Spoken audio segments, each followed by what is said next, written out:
ကဘာကြီးမှာအာဒန်နဲ့ဧဝါကပဲစတယ်လို့ပြော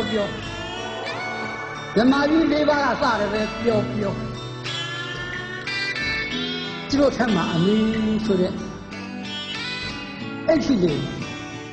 ပြည့်စုံရင်ပါလာလို့ကဘာကြီးကအချက်မပြတ်ဖဲနဲ့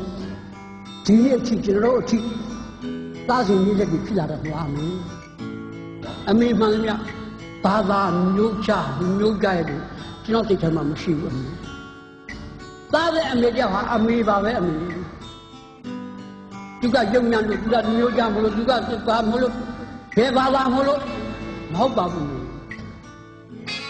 ကျွန်တော်မြင်လာဖြစ်ကျွန်တော်ပြောအောင်မယ်ကျွန်တော်လုံသွားမလား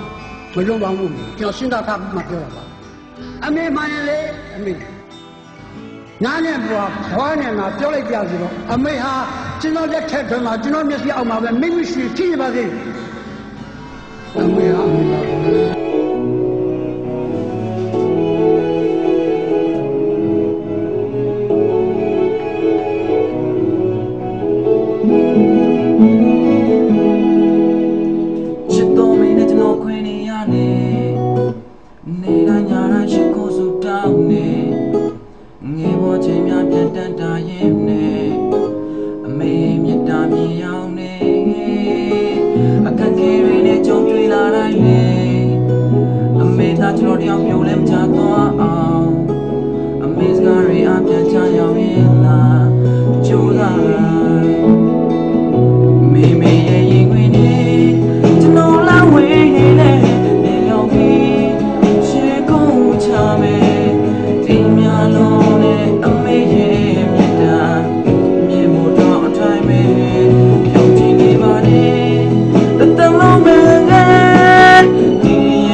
Mama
။